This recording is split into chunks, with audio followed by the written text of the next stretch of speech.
everyone. I'm Jay Smith, and this is Bradley Kendall, and this is After Further Review, where we're going to do our best to cover the entire college football landscape for you in 60 minutes or less.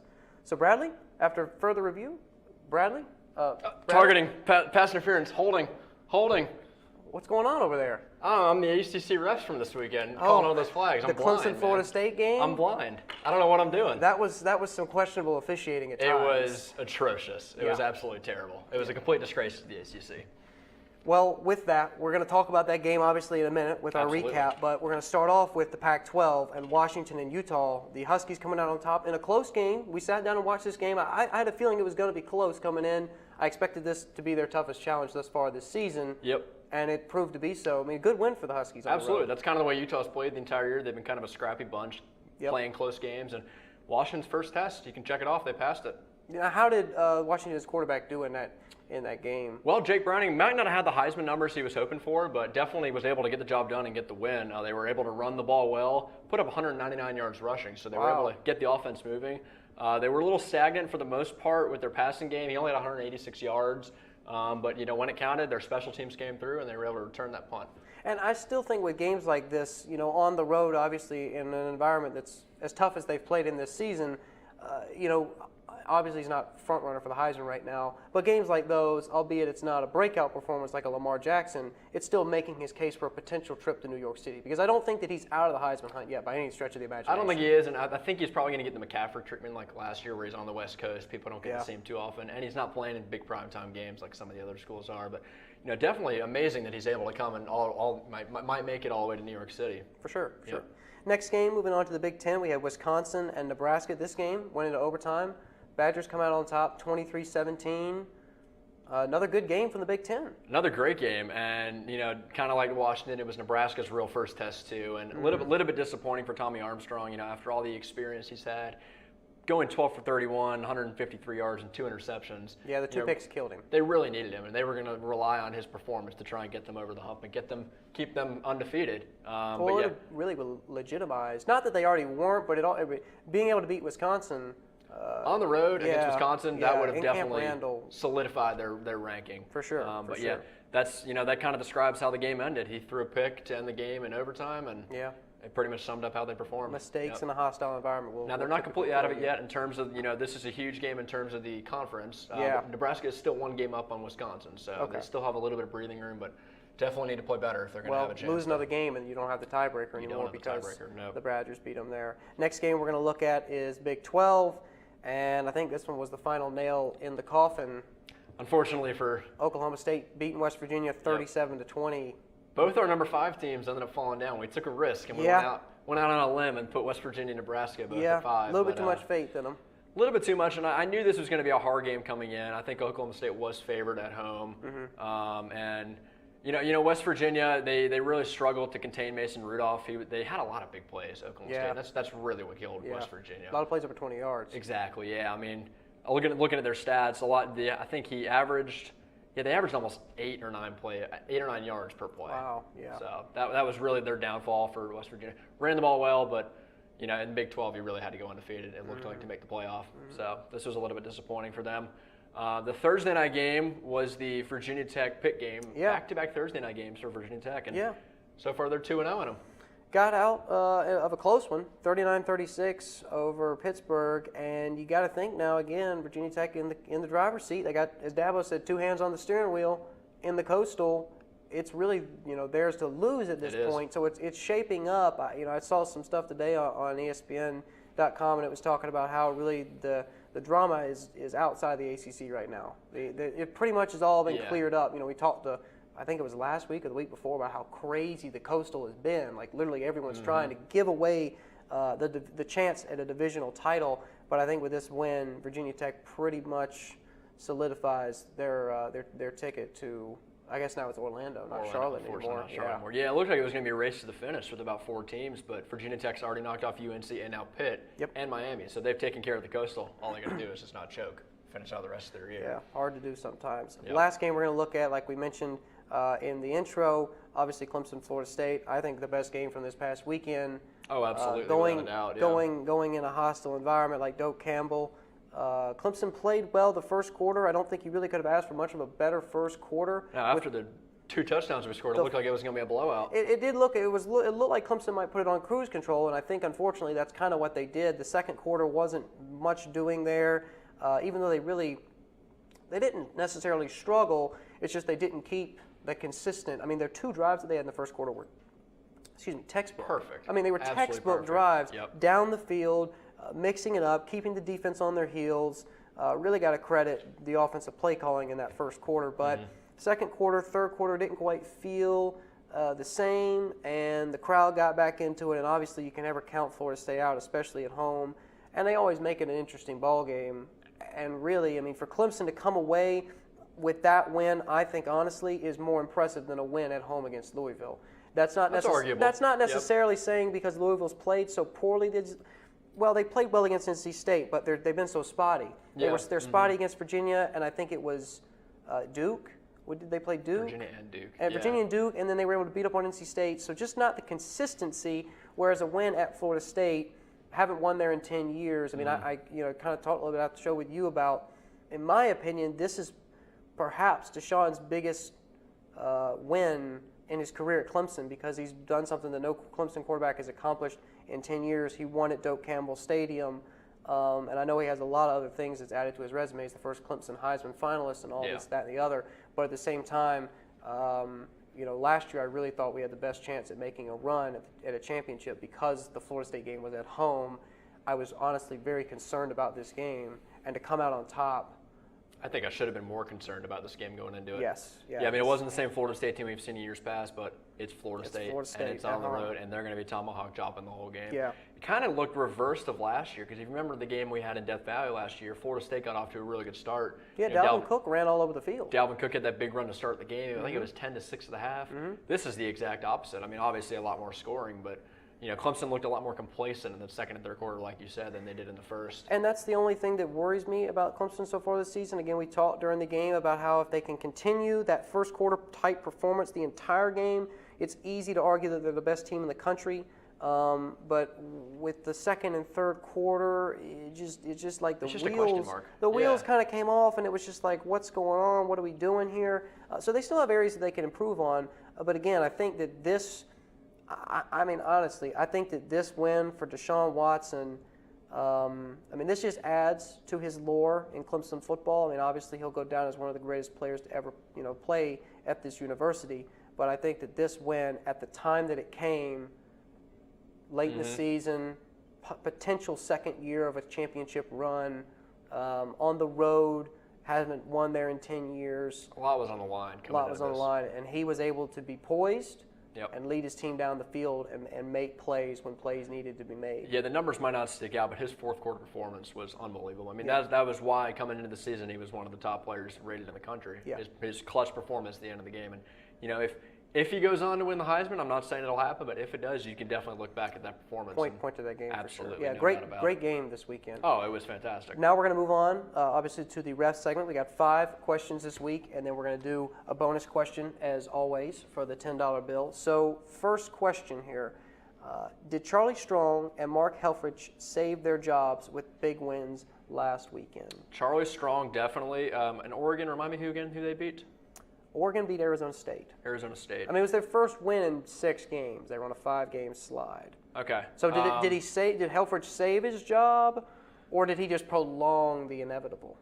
Probably a little bit more of that. I don't think he quite saved it yet. Is he? I don't know. I don't think he's completely on the hot seat yet. Maybe they were going to wait another year. I'm not exactly sure how that was going to go. It was a big stretch, but it's kind of like D'Antonio over at Michigan State. They lost 5 in a row. They're probably not going to get rid of him. You wouldn't think. For sure. Maybe another year it would take. I think Charlie Strong definitely has a better chance of keeping his job. Oh, really? Than Helfrich. I mean, I would say after that win against Baylor. Yeah, but again, we talked a little bit. We talked actually a lot about how hollow Baylor's record and ranking have been all season, and I think that yes, there are expectations at Oregon. Obviously, they've made it to championships in the last 10 years. With back when Chip Kelly was coaching there, but the entire environment of Texas and the boosters and everything that you have to deal with, it's almost like it's almost worse than a professional franchise. And so I think that Charlie Strong is more of a hot seat than Mark Helfrich. You think so? Yeah, even with this win, I mean, we talked a couple weeks ago about how Charlie Strong was saying, we're so close, but we keep saying that. And really, I haven't heard anything about that from Helfrich. But at the same time, if you lose 6 games in a row, the question has to be raised at some point. Okay, what are we doing here? I think what Texas wants to see, they want to see them continue to get better week by week. They don't want just a one-hit wonder. So I think maybe this one game, maybe we need to see a few more games after just to see how this carries over. Yes, but that's always the case for Strong at Texas. Is just give them just a few more games or just another season. I mean, how much more are they going to take of that? Because Texas, they're hungry for championships. Oh, absolutely. And it's been a while. It's been since the Matt Brown era since they've really competed nationally. You go back to Vince Young and USC in a championship game. Rose Bowl. So I don't know how much longer Texas is going to put up with him. I don't think they'll fire him mid-season. I wouldn't think they would do that. I would think I'd have to wait a few more games though. I know that's kind of not really right to say that, but I wouldn't officially count him out yet. I think it's probably more likely chance than not that he gets fired. But I think in terms of who had the more convincing win for their program to maybe possibly keep their job better, I think it was Charlie Strong beating Baylor compared to beating Arizona State for Oregon. Yeah. So that would be my opinion on that. Next question: Clemson, do they thrive? They thrive in closer games. Clemson thrives in close games rather than succumbing to pressure better than any team in the country. I would have said Tennessee earlier. Squeaking out wins, but after I've seen them just completely fall apart. Yeah, I'd say out of all teams in the country, Clemson's definitely proven people wrong. Compared to what they might think third quarter when we're losing, they find a way to get the win. Because, obviously the Clemsoning term has been around for a little over a decade, and, obviously going back to Tommy Bowden and how much Dabo hates that word because they have such a streak of wins against unranked opponents. But at the same time, we talked about this after the Florida State game. You know that Clemson's going to lose eventually in the regular season. They're not going to win forever. We won't keep this up forever. Yeah. Exactly. And they're going to lose, and they're either going to lose to a ranked opponent or they're going to lose to an unranked opponent. And that term is going to come up again. But I think that Dabo has done an amazing job at reversing, because I almost think really, because the whole Clemsoning thing was outside talk, outside, voices, chit-chat, and it affected the players, affected the coaches, affected the players, affected the fans, and I think Dabo has reversed it, and so now the players really do believe that in close games, on the road at Doak Campbell Stadium, they can drive down the field and score and win the game. Whereas 10 to 15 years ago, when I saw Clemson play, they didn't have that kind of mental edge. Yeah. So I think Dabo has really changed the environment and the atmosphere at Clemson. I know that obviously teams like Bama and have sustained excellence for so long, but I think in terms of being able to thrive in that type of environment, you hear that after every close Notre Dame, Louisville, Florida State. This is what we're made of. This is what we're made for. This is why we play. Because we thrive in these types of environments. So I really think that he's done a great job cultivating that environment and getting players to buy into that. I think we can both agree this season Clemson's been the one team that's gritted out and find ways to win any way they possibly can. So no disagreement there. Tennessee did the same for 5 or 6 games. Half of the season. I mean, they found a way to win. I think the magic eventually ran out though once they had to play a Bama team like that. Yeah. So. Next question. Florida Gators, 6-1. They have a shot at the SEC championship. Top 10 right now. Do they have a shot? Do they have a shot? To get there, absolutely. Because the Tennessee loss definitely helps. Now they're in the driver's seat. Yeah. They've controlled their destiny in the SEC East. In terms of beating Bama, I think they're going to be at least 2 or 3 touchdown underdogs in that game. What do you think they'll win? Do you think they have a chance? I wouldn't count them out. I wouldn't. Luke Del Rio has been surprisingly a really good quarterback this year, and you saw the way they were able to play last year. They started out really strong with a good quarterback in there. So now that he's had a few games to, work the system and get good, I think they have a chance. I think it's probably less than probably 20% that they have. Yeah, I kind of disagree, so I'll throw the flag. But I don't think they have a chance at all of beating Bama. So? I think they will make it to the SEC championship, and this will be a good building year for Florida. As far as recruiting and all that goes, it'll be good. But I don't think they're on the same tier as Alabama. I could see it being a lot like last year's game, where I think Bama and Florida met in the SEC championship, and Bama just closed the door. Yeah, I don't think it's going to be anything worth watching unless you're. Don't ever count them out. It is Florida. Possibly, but in this particular instance, with the way Bama's played this year. I don't know. I just don't see. It's hard to imagine, but we've seen crazier things happen. I don't see Alabama's front seven giving up much there to Florida. I would definitely not put money on Florida to win that game, but I don't know. Next question: Penn State, are they back after their win against Ohio State, and now their blowout win against Purdue? Are they back, or is that talk too soon? Let's not go back yet. Let's see them actually get to like a Big Ten championship first before we actually say they're back. Fair. Two good enough. wins. You may have talked in contract extension for James Franklin, but they're not officially back yet. Certainly not at the level that Joe Paterno had them. Do you think that the game? Do you think that their performance against Purdue was a sustained? Coming off the Ohio State win, they kept the trajectory. Well, definitely scoring 62 points. That's an eye opener. I could say that they've been rolling and they kept it going. I mean, if they continue that trajectory even through the offseason, you don't know how high they could climb. They will definitely be ranked next year preseason. I wouldn't say they're top 10, I bet they'll be top 15. 5 yet. Not top 5, but top 15. They're definitely not at the level that they were before. They're working towards it. I think they're a lot closer. Yeah. I think they're definitely on the rise. Honestly, I think that this Ohio State win, if they're able to keep that trajectory, I think that could, initiate the getting back to where they were. Like you said, they're not there yet, but they're getting back there. I think that could help spur that. They've got to close this season out pretty strong. They can't have any fallbacks. Yeah, they can't lose a game that they should win. Of course not. No. So, and then the final question, which we kind of hinted at again in the intro, the ACC. What should they do about the officials, the officiating job at the Clemson FSU game? Is it right for Jimbo Fisher to be suspended? I think the Pitt head coach was also fined like $5,000. Yeah.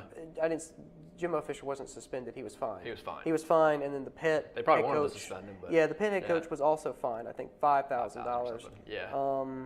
And I don't know exactly what kind of comments he made. But what do you make of this situation? I mean, what does the ACC do here? Do they sit there and they go, because you know what Jimbo's mad at? He's mad at the targeting call. Of course, yeah. The targeting call, all the questionable the pass calls interference calls mostly went FSU's way. There were calls towards the end of the game that I think he was probably half mad at his team, half mad at the officials. Just, towards the end of the game, he was like, oh, this one, we wouldn't even have to be in this situation if you guys hadn't screwed up the other calls before.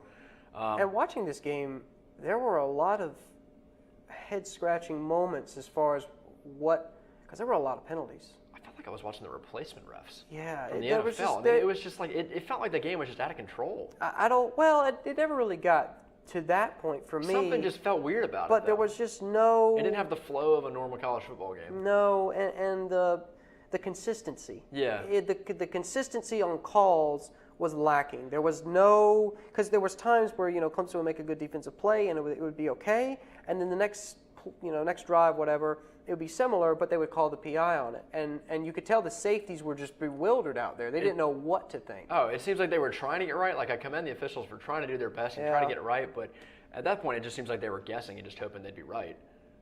I don't even know. There were just some moments in the game where... It looked like there were makeup calls. So you don't think the ACC should really do anything? Oh, I absolutely think they should do something. I didn't even get to that yet. Okay, good. Talk about the Miami-Duke game last year when I think the officials were fined. That's been a year ago, and they were suspended for a couple of games. Do you think the ACC should suspend? Now, is this the same crew? Oh, I don't think so. If it is, then they probably are on. Then they didn't learn their lesson at all. They're on the fast track out. I don't think it's the same crew, but do you think suspension is in order? Maybe a game or two. I don't know. Because I think the only thing with the Duke-Miami game was it was at the very end of the game. The only thing you could really suspend them for is missing a targeting call. And in my honest opinion, that was targeting because he lowered with the crown of his. Can you find the officials? I think if they're able to do that, because it's a part-time job. They're not full-time employees. Maybe, I don't want to say you should suspend them. I would almost say give them a break for a week. And probation? Maybe probation. Maybe something where you can just sit down and say, hey, listen, you guys need to figure this out. Go over the rules a little bit more. Do a little study session with them or something like that. I don't know the ins and outs of what you could do. I guess you can't find them if they're part-time jobs. No, I think always, the internal discipline, that's just... Yeah. Don't do that again. Maybe put them down at a Boston College. Give them a punishment and put them down at a lower game instead of making. Yeah, again, I think that it wasn't the worst officiated game I've ever seen, but there were moments during the game where the consistency of calls was just not there. So I don't know what. It's honestly a weird situation because there were calls that went both ways for both teams that really shouldn't have. I don't think the final score would have been the same if they would have called it correctly. I think it would have been totally different. Yeah, the call on Dalvin, the chop block they had. That's what I hate to see is when the refs start influencing especially the game. a game with such big national prominence. Yeah, Yeah. Had a lot going for it. Yeah. All right, now we're going to move on to the bonus question. And once again, for everybody at home, we have the $10 bill. It'd be my $10 bill. The $10 bill, if you can get this question correctly. So this weekend, as you know, Florida and Georgia played, and the Gators came out on top. They were able to beat Georgia. But late in the first half, Georgia quarterback Jacob Eason threw a 55-yard bomb that drilled what? I'm going to give you it's multiple choice here. I'm going to give you four options. America's Funniest Home Videos. Okay, what did his 55-yard bomb drill? Did it hit the Georgia mascot? Now, I didn't watch the game, so this is a total guess. Yeah. Did it hit the Georgia mascot? Okay. A cheerleader, a pylon, or the goalpost? The mascot, the cheerleader, the pylon, or the goalpost? It's one of the first two, I think, because that just seems so crazy. Can we get the Jeopardy music? Can we get that going? Man, this is literally a Final Jeopardy question. Mm-hmm. It was a 55-yard bomb from past midfield. 55-yard bomb. And he drilled it. From past, so it ended up in the back of the end zone near it? You're not going to answer that question, are you? Could have been in the back of the end zone. I don't know. But let's go with the mascot. The mascot. Is that your final answer? That's my final answer. You're locking it in? I'm locking that in. It was the pylon. Was it the pylon? If you have not seen that video, you need to look it up because this guy from midfield launched a rocket. Now, it wasn't near a receiver. I mean, it was way off target. He absolutely drilled that pylon, just straight on. I mean, it went I'd love to see the flying. pylon cam for that. Oh, the ref because the ref was right there at the end zone, the back judge, and the ball comes in and nails the pylon, and he's just sitting there looking at it. He just signs the. Yeah, the ref should have grabbed it and ran in the end zone. The incomplete pass, but yeah. Was it intentional grounding for being that far out? No, it was. It was late in the first half. I don't know exactly the context of it, so it could have been like a Hail Mary just for the end zone at the end of the first half. But he drilled the pylon. I would love to see if it would actually hit the mascot. Oh my gosh, the Georgia Bulldog? He would rip that thing to shreds. Until next week, the $10 bill is still up for grabs. Now you grabbed it last week. So I think you're 1 for 3 all time. If you would have set the final score, I would have had it. It was 24-10, but yeah. Good question though. I like that. Yeah, it was unique. It was very unique. A little bit yes, different. It was. That's going to wrap up the ref segment for us, and now we're going to move on. Look at the Power 5 conferences. Yep. One big thing from each conference. I'll let you start with the ACC. Well, we kind of already alluded to it earlier. Virginia Tech now in the command of the ACC Coastal. Kind of wiped the other teams out of the way, and it's really theirs to lose at this point. They're on the one-way track to Orlando. Yeah, I agree. That's kind of what I had for my one big thing, but I also highlighted Clemson and how they're almost like a team of destiny this year with just the way that they've been able to finish close games, whether at home or away. But I agree with you with Virginia Tech. They're in command of the Coastal. Yep. And then moving on to the Big Ten, something we've kind of already highlighted a little bit with the Big Ten West. It's kind of Nebraska's to lose. Even though they lost this past weekend to Wisconsin, they're still technically in the driver's seat. Got Ohio State coming up, though, so that's something to watch out for. They do.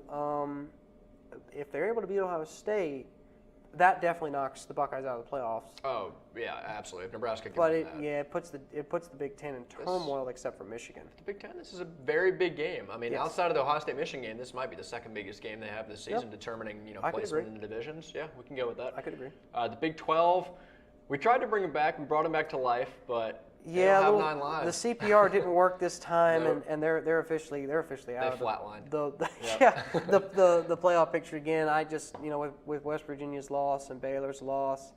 Now people were trying to bring Oklahoma back, kind of talked about that, but just the way they played, they don't have any big wins. The way they played against Ohio State and Houston. A 1-loss Louisville's going to get over a 2-loss Oklahoma. I'm not saying I'm too disappointed to the Big 12 not make it in. But gotta have a championship game. You do. You need to have a championship game. I mean, really, if you don't have a championship game and they're bringing it next year. I think I saw something about they're going to only play with they're not going to have divisions. They're going to play with the top 2 teams record-wise. That's going to be their conference championship. Can't say I'm too opposed to that. I kind of like the way I know they're a little scared to bring in divisions just in terms of numbers. But I mean, obviously, all the other 4 big conferences do have divisions: Pac-12 and ACC, SEC, and Big Ten. But I mean, if you think about it, a championship game is supposed to be the 2 best teams in your conference, and record-wise, you go on that. I'm not saying that I disagree with that. It's a different take on it. It is different. We'll see how that kind of, how it differs and how it compares to some of the other conference championships. That might be their way of saying, hey, well, let's match up our 2 best teams. that one team gets a really big win. The only thing I think that could come back to haunt them with that particular issue is because if you think about Louisville right now, I know they've played spotty the last few weeks, but let's be honest here. If Louisville goes 11-1 and Clemson goes 12-0 and wins the ACC, let's say craziness happens, okay, because it's college football. Yeah. Louisville might be sitting there at 11-1. That's a good point. And they might be saying, hey, all we only lost to Clemson, at Clemson, and it was a night game. Why can't you put us in at 4? Whereas if you've got an undefeated Baylor and a one-loss West Virginia, like if your two best teams play each other and then one of them loses, you kind of just knock that team out from even having a chance. Yeah, but if you look at it the other way around, if one team was undefeated and one team only had one loss, the other team beats the other team. You possibly have Which team wins? The team with the loss? The team with the loss. So then you have two teams with one loss. Ooh, what do you do there? You'd have to put the team that had the loss originally. I guess you'd have to put the team that just won because they would look best at the time. Yeah. But you never. I mean, that makes for a sticky situation. I'm not sure how. Kind of like the Bama-Florida debate we were talking about. If Florida happens to win the SEC out of all odds, I think as far as like getting your teams into the playoff, if they keep it at 4 teams, which they won't, it'll eventually go to 6 or 8. Six or eight. You would rather your best team play an team from the other division because it's an easier championship, so it's not as stressful of a game, and your other team that may be lurking in the same division as your best team may be able to get that 4th and final spot. Yeah, so there's pros and cons to it. For sure. But for sure. Good thing they're finally going out there and finally putting a championship game in of some sort. It's about time, honestly. Looking at the Pac-12, what's this, the Apple Bowl? Washington State. Shaping up to be a good game. And it's interesting because if you look at the standings this year, ESPN was kind of pointing this out when they were doing the Pac-12 After Dark, the way they like to do. Right. Oregon and Oregon State, the teams from Oregon have usually, the last few years have been up there, especially Oregon, really kind of flip-flop with the Washington teams now. Yeah. I mean, it's really just traded sides. One's up, one's way down.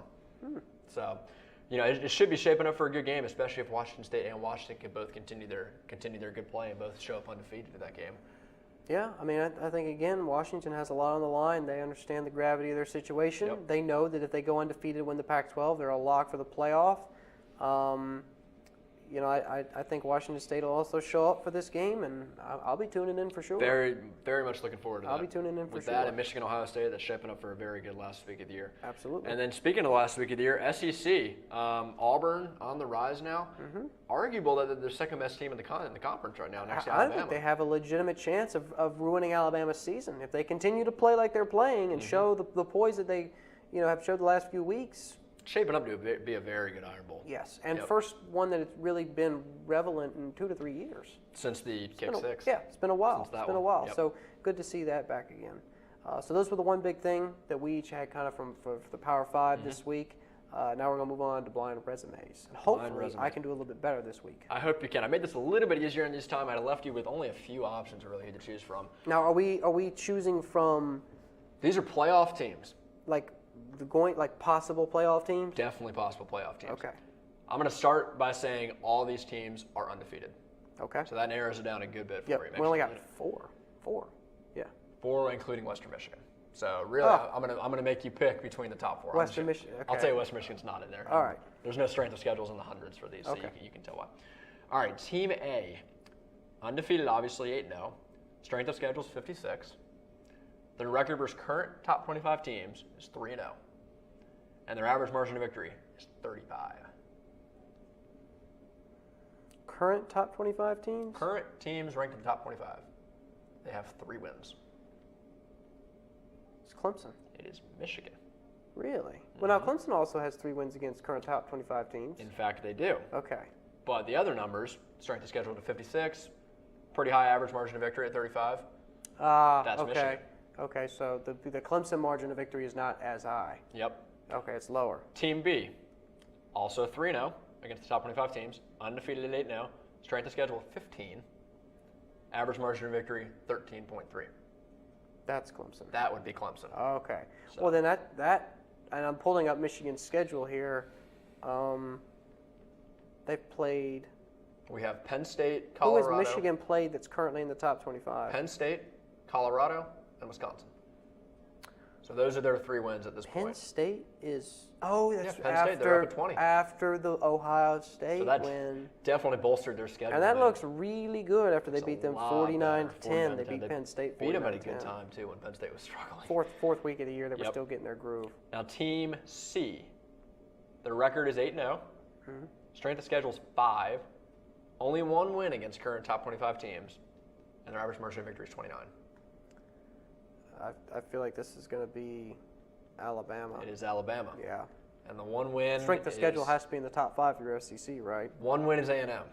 Now they did Yeah. have, Now they've beaten USC, Ole Miss, Arkansas, Tennessee, which were all ranked at the time that they played time, them. But yep. obviously USC has fallen off. I mean, they beat them 52-6. Ole Miss is 3-5. But no, that was a believe, close game. right? That was their closest game. It was their closest It was game. They at gave Ole a scare. Miss. Yeah. But 48-43, they came out on the top, and then obviously Arkansas they beat soundly 49-30. At Tennessee, they won 49-10. And then took care of their one And top then 25 win. A&M at home. Yep. It's really surprising. They played better on the road than they did at home. Yeah. Against Arkansas and Tennessee, they destroyed them, and then at home they only were able to put up 33 and gave up 14. Looks like they're more motivated on the road or something like that. To even get some more ready. Prepared well, yeah. I guess, yeah. And then obviously the last team, Team D, 8-0, Washington. strength of schedule 69th. No wins against top 25 teams, but their average margin of victory is 29. So that is obviously Washington. So a bit interesting. I mean, when I was looking at this, obviously, I put them in order: Alabama, Michigan, Clemson, and then Right. Washington. Right. Lined them up. Coming into the top 25 polls, which we have coming up on, tomorrow on Tuesday. Yeah, college the football first playoff. rankings will come out tomorrow night. I know a lot of people are saying that Alabama is number 1, and I agree with them. I think Alabama right now is the best team. But I wouldn't mark it down in pen, maybe in pencil, because it's not a complete guarantee that Alabama might be number 1. I mean, I don't know what it's in the Oh, in minds the of the committee. rankings? I don't know what in the minds of the committee. They're going to be number 1. It is arguable though when you look at the numbers right here, because that's what they go off. They build a resume for each team. Clemson and Michigan have a very good argument to be close up there with Alabama. I think it's more realistic that Clemson jumps Michigan for 2. Okay. Washington's going to be 4. We know that. You would think. Well, who else you going to put up there? Not Louisville, not Ohio State, no A&M. So it's Oh, gonna, in terms of top 4. yes, I mean, yes. Washington's going to be 4. 4. Michigan could possibly be 3. Clemson will be 2. Alabama will be 1. There's nothing that Alabama has done for them to not be number 1. And obviously Clemson has had points this season where it's been a little iffy. They had a huge win at Florida State last weekend. And Alabama is going to get tested this week on the road at LSU on absolutely. a Yep. revitalized LSU squad with Coach O. So Alabama has a lot left to take care of. But I think right now you give Alabama the benefit of the doubt. We've kind of lauded praise on them the last few weeks about how well they've been doing. So I think that I think the margin, if you look at it, the margin Alabama's between 1, 2, one. and 3 isn't maybe as big as people think it might be. it's getting smaller. It is getting smaller. The more wins, They're Clemson- starting. You're whittling it down. Yep. I mean, you got 4 undefeated left, and you're starting to play games that prove. Okay, do you deserve to make the playoff? Do you deserve to be Absolutely. 12? Do you deserve? I mean, I know Louisville lost to Clemson. I know Ohio State with their loss, and A&M's lost to Bama. Honestly, I'd put A&M over Ohio State just Yep. because A&M lost to Alabama. It will be interesting to know if you look at it with Clemson. Kind of they had a front-loaded schedule. A lot of their big games were in the front. Now they're down to Pittsburgh, Wake But not Forest. games that they can sleep on. No, I absolutely. I totally get what you're saying. But wherever they get ranked now, just know that teams could definitely hop over them. Michigan win over Ohio State could easily trump a win over South Carolina. Yeah, no, I agree with you there. I think the other teams have a lot more that they can prove with the rest of their schedule than Clemson does. I agree, and even if Clemson is able to lock up, they should be able to lock up an ACC championship berth. A win against Virginia Tech should not be that impressive. Probably not. Should not be, Yeah. and Washington probably won't have that impressive of a win in their championship, in their Pac-12 championship, if they're able to make it. So you could see Washington at 4, Clemson at 3. But I mean, honestly, having Clemson at 2 or Clemson at 3 doesn't really make a difference. That doesn't make a difference, yeah. Because 2 is going to play 3, Yeah. and Alabama's going to play Washington. And if the Huskies can beat Alabama, then they deserve to be in the national championship. That's see all that I'm saying. happening. That is all I'm saying. Be scared for Washington if your first Yeah. game is against Bama, or a little rude awakening. So that's kind of transitioning now into our Playoff top bracket. 4 playoff teams. Mm-hmm. Yeah, but at this point, I'm going to have to put those 4 teams as my top 4. I think that's absolutely going to be what the committee puts. So you have them ranking for me again? I have Bama, I have Clemson, Michigan, and then Washington. That is my top 4 at this point. Do you guess what? I have this exact same You have 4. the exact same thing. That it finally may happened. never happen ever again. Mark this day down in history. Yep. We wow. agreed. I mean, obviously Alabama, we've had same for a while. You had Clemson where last week? Did you had have them at 2. You had them at 2. And I kept them at 2. I originally, when I sat down to do this today, I was like, Michigan at 2. And I said, wait a minute. Clemson's win at Florida State is a lot more I believe it's a week-to-week thing. Yeah. Right now, with the poise that Clemson showed on the road, hostile environment, everything they had going against them, I'll give them the nod to 2. Obviously, Michigan's a close 3, and then you have Washington round out the top 4. Yeah.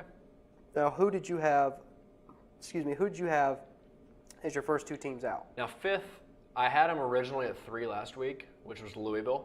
I think out of the one-loss teams, I'd consider them the most dangerous. Louisville? I would consider Louisville the most dangerous at this point. Yeah, I don't know. Because Ohio State struggled. Northwestern gave them a game, and Northwestern's, I think, believe 4-4, and it was. Well, now you're not as high on Ohio State now. Well, now with their recent play, I can't be. I mean, they lost to Penn State, and then they have a bit of a hangover. I mean, possibly so, or maybe Northwestern. Or maybe Northwestern looked at the Penn State tape and did exactly the same thing. Didn't we talk about that game last week? And we were like, yeah, I think Ohio State will just, roll. That's what everyone was thinking. I think they were favored by about 3 touchdowns, but maybe a bit of a hangover. Struggled against a really, really. So you would put team. you would put A&M behind Ohio State and Louisville? Now A&M and Ohio State. Because A&M's only loss is to Bama, and it wasn't that bad of a loss because it was on the road. So no love for the Aggies. I'll go Ohio State ahead of them only because Ohio State was able to get a better win. Their best win is much a better win. What's their best win? Didn't they beat Wisconsin, right? They did. They did beat Wisconsin, that game was right? overtime? It was overtime. They were able to beat Wisconsin. I consider that a better win than A&M has had. I think A&M's best win is Auburn. Well, no, A&M has won at Auburn. They've beaten Arkansas handily. They beat Tennessee.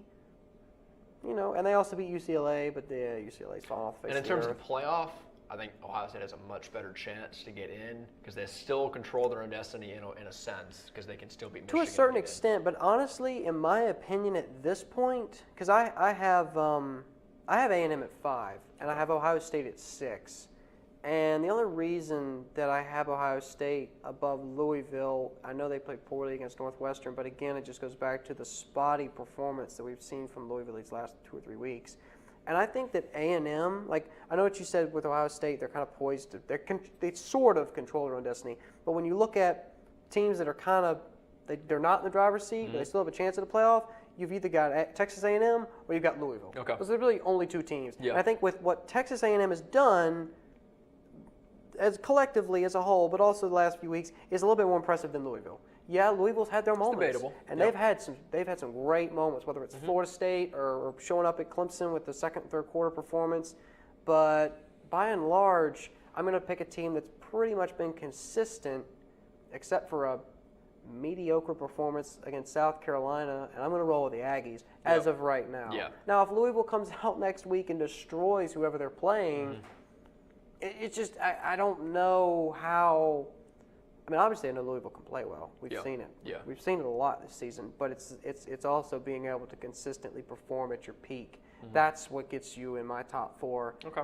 And I haven't seen it really from Louisville since probably week 6. And I think the only thing that I would have Louisville to trump A&M outside of that complete dominant performance they had against Florida State would just be Lamar Jackson. They have the best quarterback in the country. They have the biggest weapon in the country. Yeah, but that's not going to win you every game. It's not, but when you have teams that are so close like that. I mean, if he gets, let's say he gets hit, right? Player. Let's say he gets hit. No, absolutely, and he goes out for a concussion or something. I mean, what are you going to do then? Who's their Let's assume he's not. Can anyone name Louisville's backup quarterback? I definitely can. I mean, I don't. Whoever the guy that played last year before Lamar came in, I can't remember his name, but no. So Lamar is their team. You can't just say, one injury away. Let's say that he's healthy. Let's say he's healthy. Fair enough, but my point is this. I mean, if you're going to already play this spotty when you have arguably the best player in the country at your most important position, what even? I don't even want to begin to think about what would happen if they took that away. If you don't even know who the quarterback is, second string of Louisville. Well, do you know who A&M's second string is? Well, Couldn't name it either. No, I mean, Trevor Knight has established himself and carried the offense. Fair point. Fair Yeah. point. So, it's so close to me. I'm gonna just have to. I think Lamar's a little more dynamic than Trevor Knight. Oh, absolutely. Lean the way towards Lamar over Trevor Knight. Okay. That would be my trump card. So that's pretty much the only area that we're really disagreeing in, because again we had the same top 4, and then you had Louisville at 5, Ohio State 6. And I had A&M at 7. A&M 5, Ohio State 6, Louisville 7. Now, if we're going to match up our top 4, since we do have the same one, we don't have to spend 10 minutes arguing about that. I don't have to bring out some strength of schedule numbers. Yeah, I know. Well, this is the first time I almost don't know what to do because we're not arguing about our top 4. Shell shocking. Yeah, I know. I'm a bit surprised. If we were to match up Bama, Washington, Clemson, Michigan, who would be in your national championship at this point? Okay, now hold on. Say that again now. If you match up your top 4 teams. Okay. As the playoff style, 1, 4, 2, 3. So Bama, Washington. And then Clemson, Michigan. Who would you have in your championship? To me, I think it's going to be a repeat of last year. Right now, looking at it, I would say I would pick Alabama and Clemson with the top 2 teams. In my opinion, that's the easy choice. It just sounds. Well, sometimes the right choice is the easiest. I know, but you think statistically and historically that's not normally the case. And I'm not saying I totally disagree with you. I'm just saying I think that's a bit of an easy answer because obviously Alabama's an easy pick. I think that between this LSU game and this Auburn game, I think LSU might beat them on Saturday. I really think they could. I really think. Yep. And honestly, I see Michigan losing a game. You think so? I think that Ohio State. In Ohio State. I mean, yeah, that's the thing is like, they have Maryland, they have Iowa, they have Indiana. Lord, if they lose any of those 3 games, they don't deserve to be. But Michigan State gave a run for their money. At Ohio State, I know I've been high on Michigan all year, and I know, but still, I mean, you still have to look at Ohio State and be like, this is a tough. It's like going into Florida State. You're at the Horseshoe, on the road, biggest game of the year for you. And that's one of the Twitter polls we had was, out of the 4 teams right now, how many are going to finish undefeated? Odds are 1 or 2 maybe. 1 or 2. Yeah. I mean, it usually doesn't play out like Washington, that. I mean, they, like you said, they got at Cal, they got USC, they got Arizona State, and then they finish on the road Washington State. They might have to play Utah again. And really, if I could honestly see Washington finish going 11-0 and losing to Washington State. Absolutely, and that would be a killer because that would keep them out. If Washington State continues to win. No, because if they win and they go 11-1 and they win the Pac-12. I'm talking in terms of Pac-12 championship. Well, Pac-12 championship they would win. Because Washington State is undefeated with them right now. Oh, they're 5-0 in the conference. In you're the right. conference, that's what I'm saying. Yeah. Ooh, well, So that would kill the Pac-12. If you're Washington, I think you'd rather lose earlier and then beat Washington State, because then you get the tiebreaker. Well, then you do have the tiebreaker. Yeah. Yeah. So maybe honestly, right now, the Huskies have the most to lose. Probably so. In my opinion, they have the most to lose because they're like you said, they're tied. Their last game of the season is against a team that's their rival, that's also undefeated in the same division of their conference. And we can get into that. This kind of leads into our next segment we're going to do. In honor of Halloween, we've got a little Halloween segment to do. Little trick-or-treating we got going on here? Trick-or-treating, that's exactly what you're going to be doing. So what's the goal here? What's this game all about? Right now, I've got 4 lollipops in this container right here. And attached to each lollipop is a scenario with about 5 or 6 teams listed and what potentially, hypothetically, happened to them. And I'm going to ask you to pick the 4 teams that you'd pick to go to the college football playoff. Oh, boy. All right, here we go. So I only pick one at a time? You pick one at a time, yep. Okay. Hopefully I didn't tape it too far down there. All right, so here we go. Do I just try and rip that off? There you go. Uh-oh, I don't want to rip it. I don't want to rip my scenario. Let's see here. It's all taped up. Can you get it? Yeah. I can read it out too if you want. I got the tape off. I'll read it out too since my handwriting isn't too good. Okay, all right. So scenario do I get to keep 1. the blow pop? Do I get to keep it? Go on ahead, knock yourself out if you get it right. Okay. All right. Now we have scenario 1. Clemson is 12-1. They lost to Virginia Tech in the ACC championship game. Oh boy. Alabama is 12-1. They lost to Florida in the SEC championship game. It's all hypothetical. Yeah. Washington wins out. Pac-12 champ. Probably in. Florida's the SEC champ at 12-1. Michigan wins out. They're the Big Ten champ. And then you got Louisville and A&M at 1 loss. So you got. So hold on. So Clemson is 12-1. They lost to Virginia Tech. Bama's 12-1. Bama's 12-1. They lost to Florida. Florida's 12-1. They beat Bama. Yep. So we've got, and Washington's undefeated. So And Washington Michigan's undefeated. and Michigan's undefeated. So Washington's in. Florida's in. Michigan is in because they went undefeated. And I think in that particular case, you would put Florida in. You would keep Clemson out because So you have Bama and Florida both in? you would have Bama and Florida both in because Clemson's loss Interesting. to Virginia Tech does not look as it looks worse than Florida's loss to. I mean, Bama's lost to Florida. Yes, thank you. Yes, Bama's lost to Florida. Who did Florida lose to this season? Tennessee. It doesn't look that great. They would either. be the SEC champs. So They would be the SEC Naturally, you'd have to put them champ, in. so they would be in, and Bama's one loss would be to the SEC champ. Okay. Although Clemson's one loss would be to the ACC champ, but I think with that they're going to go SEC. Even though you'd be leaving out 2 conferences, you'd be leaving out the and ACC. you'd be having 2 teams from the same and conference the Big putting in 12. there. I think that would happen in that particular instance. Committee That's be a working- nightmare Committee scenario. be working hard. That's I a started you out nightmare. real tough there. Gosh. So let's you go see if you get an easier one this time. Jeez. An easier one to open up too. Ooh, we got watermelon flavor. There you go. All right. Let's see. You did a great job. This is some serious packaging. To make sure still, they man. stay on You there. sure you're not a packaging science major? All right, I'm making a mess I can here. probably say it. There we go. There you go. All right. All right. I'll let you Scenario read that off. 2. We got Michigan at 11-1 that lost to Ohio State. Did they win their conference? Who won the conference? Ohio State 12-1 Big Ten champ. Okay. Clemson undefeated wins the ACC. Mm-hmm. Alabama undefeated wins the SEC. Washington loses to Washington State and doesn't get to compete for the conference championship game. And then you've got Louisville and A&M. Okay, Clemson and Alabama are in because they went undefeated.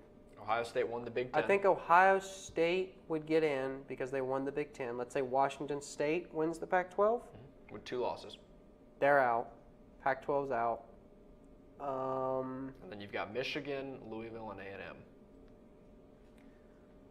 Well, it's going to be 2 teams from one conference. You think Michigan gets in? I think that because when you look at body of work amongst those 3 teams, unless Michigan falters, they are more impressive, and I think Michigan gets in. But I think A&M is right on their tail because Lost to Bama. their one loss would be to Alabama. And honestly, I could see them putting in A&M as easy as I could see them putting in Michigan. But You'd have 2 teams from the same conference. yeah, I think so because I don't think Louisville. For Louisville. No. Nope. With Not the one after loss to Clemson. I mean, that's a great loss. It just doesn't carry the same weight as Bama. It's kind of a washed out excuse, but I just don't think that's gonna. All right. A little less struggle there for you. Well, Yeah. Let's go to the third one. Third, let's see here. Bubblegum flavored. Uh-huh. Right. Let's see here. You got this one taped all the way down. Let's see. Here we go. All right, I got There it you now. go. I got it. Oh, no, that's part of it. I feel like I'm unraveling a treasure map. It's like a scroll. Yeah. All right. The next scenario. We've got Clemson, Washington, and Michigan all undefeated winning their conference. Clemson, Washington, Michigan are all undefeated. Okay. Alabama loses to Auburn in the Iron Bowl. Ohio State lost to Michigan, so they'd be 11-1. Or they'd be Maybe hang 10 on. and 2. They would be 10-2 then. Oh, they're out. Louisville 11-1. Okay. Auburn wins the SEC at 11-2. A&M's 11-1. Clemson was undefeated. Washington was undefeated. Michigan was undefeated. Michigan's undefeated. So those are 3. And the final spot is for a 2-loss Ohio State, a 1-loss A&M, A a 1-loss 2-loss, a 1-loss Bama, and a 2-loss SEC champion Auburn. Yep. Good Lord. And honestly, I wouldn't be surprised if any of these 3 happen because it's college football. Wow. I gave you 3 teams. Wow. So we've got Washington in, Clemson in, Michigan in. Yep. Ohio State's not getting in. Okay. So it comes down to Auburn, Bama, or A&M. Louisville? No, not Louisville. You're not high on Louisville. Well, I shouldn't even here's put the them thing, in. though. Hold on. In that particular scenario, you've already got an ACC team. You got an ACC, Pac-12, and Big Ten, right? Because you've got Clemson, Washington, Michigan. So who are you missing? Big 12. They're not getting in. Nope. You need SEC. If you have a Louisville and 3 SEC teams, including the SEC champion Auburn, sitting there, one of those 3 teams is going to get picked over Louisville. All So right. Louisville goes away, Okay. and you're left with Bama, A&M, and Auburn. Bama has 1 loss to the SEC champion, but Auburn has 2 losses. A&M has 1 loss to Alabama. So A&M goes away. A&M's out. A&M's lost because they lost to Bama, who lost to Auburn. I know the Exactly. transitive property is a little bit shady, but Yep. but A&M and goes A&M beat away. Auburn. Oh gosh! So How I've bad got did you they beat crossed them? up here. How bad did they beat them? 29-16, I believe it was. Got your mind That racing is right now. well. See, the SEC is going to get a team, and that's just a nightmare. I think in that particular instance, because Auburn beat. Now hold on, they would have beaten Alabama final game of the year. Who would they play in the SEC championship? Florida. Florida. I'd put Auburn in. You put Auburn in. Yeah. Wow. Yeah. Could have a Clemson-Auburn rematch. I know, because Wouldn't that I be don't something? I think that if you're able to beat Alabama and Florida back to back, I think that that's going to speak more than Alabama, who just lost to Auburn 2 weeks ago, and A&M lost to Alabama. I know they beat Auburn, but that was a long time ago. And I Yep. think if you're the committee, you're probably going to not forget, but not carry as much weight for a game that happened in week 3, week 4, week 5. I don't get to pick my last lollipop. Well, I'm struggling to get it off. I wanted to pick my lollipop. Then I got what I'll I got still over give here. you I the got lollipop. watermelon and strawberry bubblegum. Ugh, bubblegum. Where are we on? We have to go 3 scenarios if I can't get this last piece of tape off. Come here now. If you can't, You can, give it can a you shot. not get it? See, I told you take these things on. Went a little bit too much on the tape there. Yep. Gosh. Okay, let's just. May just have to rip it off. Well, yeah. I can figure it out. Do you remember what it was off the top of your head? There we For the go. most part, there you go. Perfect. All right, last one. Thank you, sir. We got the last one. Okay. Bama wins the SEC undefeated. Okay. Clemson wins the ACC undefeated. Okay. Wisconsin wins the Big Ten at 11-2. Who would they got to beat before that? What do you mean? Who do they have to? I mean, that Ohio They State have beat them, to- right?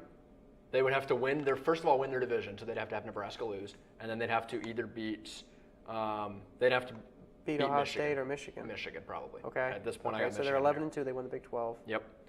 Washington 12-1 loses to Utah in the Pac-12 championship. Utah. They just beat Utah. How would Utah be in the Washington. Pac-12 championship? Well, because Utah and the other division is still ahead. They would still get the So they could trophy. still face them again? They could still face them again. They could rematch them. And they lost? Yep. Washington loses to Utah. Michigan lost to Wisconsin in the Big Ten championship. Louisville's 11-1, and Utah wins the Pac-12. What's A&M? A&M already lost again. So they're imagine them at Okay, 2 well, losses. we know Clemson's in. We know Bama's in. Washington is 12-1. We're not going to worry about Washington State. Wisconsin is 11-2. They Yep. won the Big Ten. Mm-hmm. Michigan is 12-1. 12-1. They lost to Wisconsin, and Yep. Ohio State is what? They're They, out of they the must have picture. lost They're out of because the picture. Michigan beat them. So Ohio State's gone, and then you have A&M who's also out, Louisville. So Clemson, Alabama are in. You'd put Wisconsin in because they won the Big Ten. Okay. And I think your last team would either be Washington or Michigan. Washington or Michigan. And I think in that particular instance, you'd pick Michigan Okay. because I think even though both teams have really done well against all their opponents this season, like throttling them and Yep. points per game and all that stuff, I think Michigan overall has a more impressive body of work with other games that they've played. They They would have beaten Ohio State with that. and didn't they play They already beat Wisconsin. Wisconsin earlier in the season? Yeah. So I think Michigan would get the nod there. I think almost in every scenario you would have 2 teams from a conference getting in. You would. So it's definitely possible.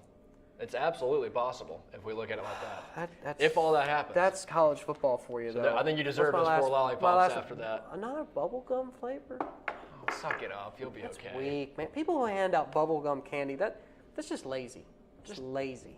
I hope you're not going trick-or-treating at 20 years old, so you don't have to worry about that. Whatever. All right. We've talked about the top 4. We're moving on now to Twitter polls. Twitter polls, yeah. Let's see if we can pull a few of those up. First one is from Emily Murchison. Who do you think deserves to win the ACC Coastal? I think Virginia Tech at this point, the fact that they've beaten UNC, Pitt, and Miami. Yeah, I mean, as far as deserving, I can't really say that I disagree. I'm trying to pull up the standings for the ACC really quick. Look at the Coastal. I mean, you have Virginia Tech at 4-1. You also have North Carolina at 4-1. And they've kind of flown under the radar. Virginia Tech has to win the rest of their games. Yeah. Yep. Pittsburgh at 2-2. Georgia Tech 2-3. Miami has just tanked. They've fallen apart. 1-3. Virginia's 1-3. Duke is 0-4.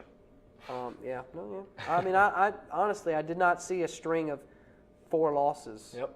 And they play Pitt this week, then at UVA, at NC State, and Duke. So hopefully they'll get a win soon. I mean, at this point, they're almost struggling to make bowl eligibility. And when they played Florida State, weren't they in the top 15? Talking about UNC? Miami. Oh, yeah, Florida State, absolutely. I think they were top 10. 15. Were they top 10? They were top 10. Wow, yeah, they've fallen way off the bandwagon. Yeah, I mean, I think Virginia Tech, but I also think North Carolina's done a good job this year. I mean, their only losses are to Virginia Tech and UGA. Now, I know the Virginia Tech losses, it looks bad, 34-3, but that was in that Hurricane game. And then UGA was at home, 33-24, but it was the opener. But because Virginia Tech holds the tiebreaker over UNC, I think at this point, you got to go with the Hokies. Austin Stippo, will any of the undefeated teams lose and miss the playoffs? If so, who? So looking at Alabama, Clemson, Michigan, and Washington? Absolutely. Yep, those 4 teams. I think the teams that have the greatest probability of losing are... Clemson, I think, has the best chance to win out. Yeah, I think Alabama and Michigan. I think, they're in terms of schedule-wise. I think they're going to get a loss. I think Washington will somehow. It may be close. It may take an overtime game, but I think Washington will pull out. Clemson, I think, will pull out. I mean, they should at this point. And with the games that Alabama and Michigan have left. Now, granted, if they go undefeated, they definitely deserve to be 1 and 2. their 1-2 rankings. No question about it. Yep. But I think I can see one of those 2 teams, or both of those 2 teams, losing. Yep. Jack McLaughlin, he asked, what do you make of Penn State?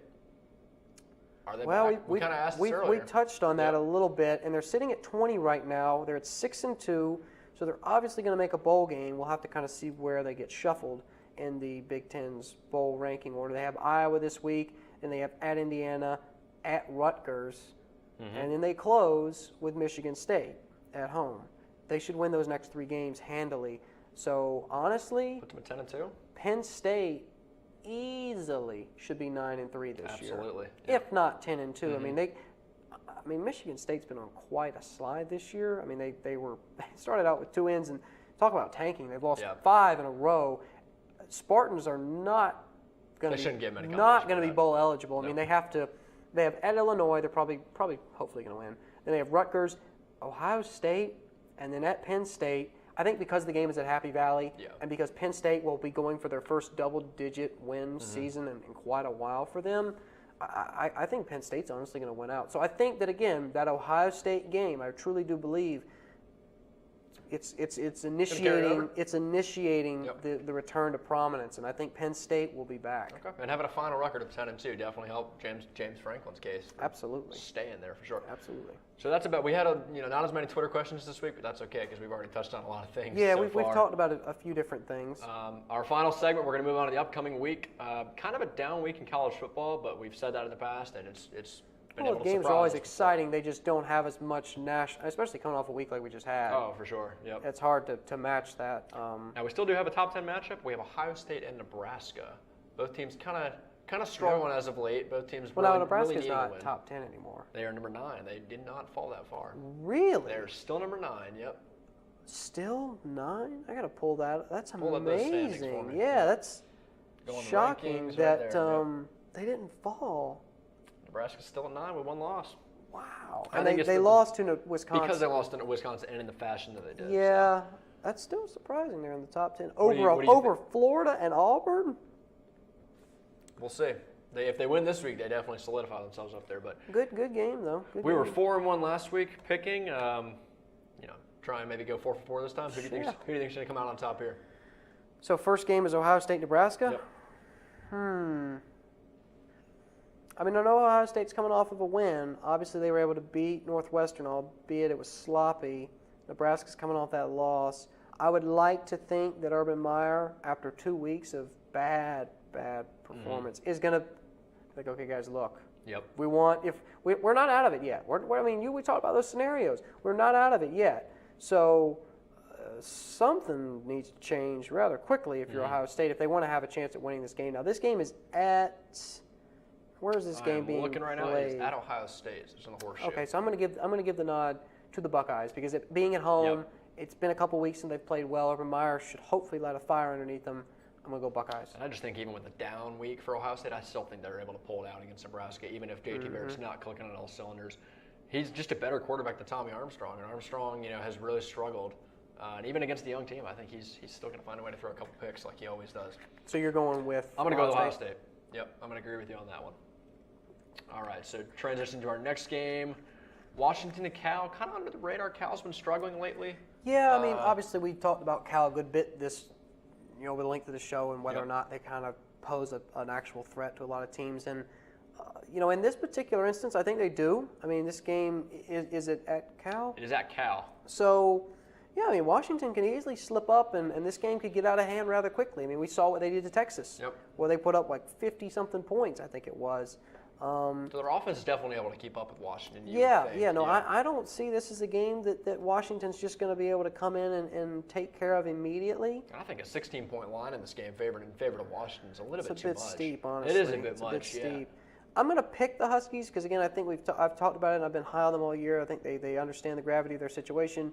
They know what's at stake. So I like the Huskies, but I also think that as far as looking at these 4 games that we have selected, besides Bama, LSU, I think Cal has one of the better chances at upsetting, a top 4 team. I think you could see it like a Utah game that they had last week, where it comes down to maybe the fourth quarter, comes down to a final play like that. Yeah. So I'm going to pick Washington too. I just think in terms of a better team, California's 2-3 in the Pac-12, so they've been struggling as of late.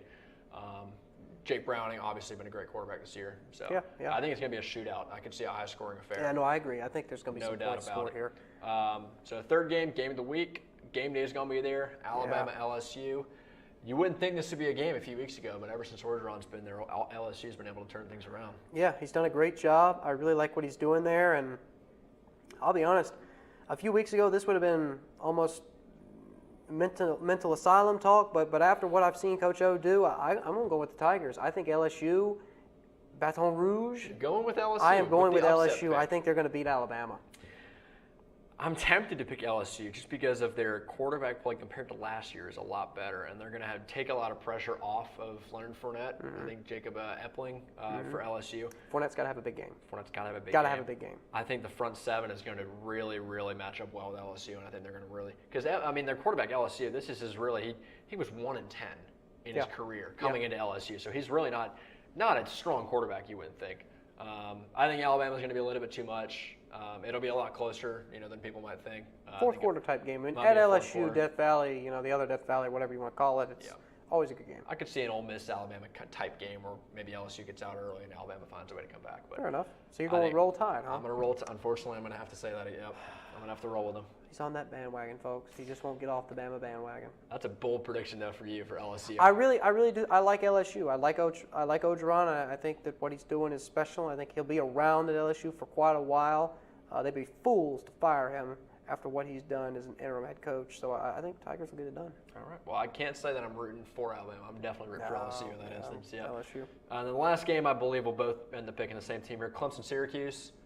Honestly, I'll put this game here, 1, because it's Clemson, and 2, because there's really not a whole lot else going on. I mean, I looked, and there wasn't anything special about the upcoming week. I mean, Michigan they host Maryland. I mean, just looking at like top teams, Louisville at Boston College. We've talked about Ohio State, then obviously A&M at Mississippi State. So there's not really a whole lot going on in the top 10.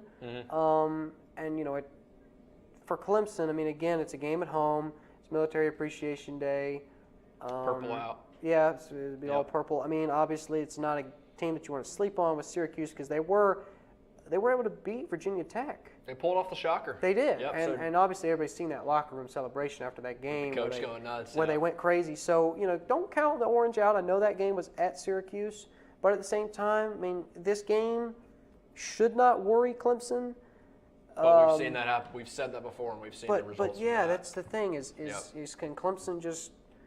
I think you made the comment earlier today about Clemson just playing a complete, clean game. And this is what's nice about their schedule, the way it lines up. They got 4 teams that they should beat, and that we need to see a complete game for them. So Complete. Exactly. Complete, start clean and finish game. But Syracuse last year, coming into their game against Clemson, was 3-7, so definitely a lot better team this year. Obviously, their quarterback play has been a lot better. And last year's was 37-27. It was kind of a nail-biter up until the end of the game. So definitely don't sleep on Syracuse. Don't look ahead to any other games. I'm going to pick Clemson, obviously. I think they'll get the job done at home. I don't see Dabo letting this one slip away. Hopefully it won't come down to a last-second field goal or we just say prayers in the fourth quarter. Yeah, I mean, I think ESPN, the power index, has Clemson at like 95.7 % chance to win. I think it's a little steep. I know it is at home. But, you know, I do think Clemson will get it done. You know, I think that they'll be able to continue to tune up in preparation for the postseason. You know, I don't really think that Syracuse is going to hang around too much. Of course, we say that. And then you have games like NC State at home where it's literally the fourth quarter and nobody really knows what's going on because we're about to lose. And so you can't ever count them out. They're 4-4. You know, they're battling for a bowl game, so they have some stuff on the line. I mean, Syracuse has stuff on the line. They're definitely trying to rise up. They're not going to lay down and get run over. So, you know, and they're going to get our best shot because they know, you know, what we have at stake. And I think it'll be a semi-competitive game, but I do think that Clemson will come out on top. Score prediction?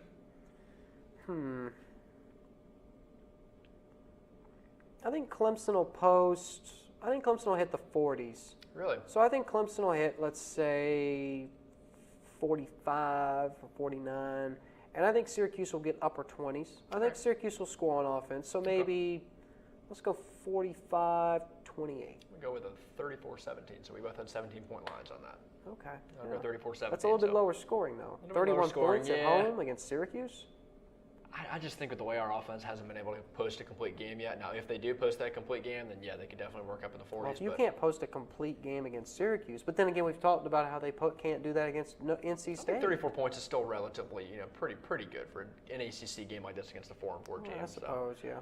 We'll see. Hopefully, they do end up scoring more than I anticipate, but I fully anticipate Clemson pulling the W out of this one. Yeah, I think they'll get it done. Yep. So. All right. Well, that's pretty much going to wrap up another episode After Further Review. So for Bradley Kendall, I'm Jay Smith, and we will see you next time. Thank you for watching.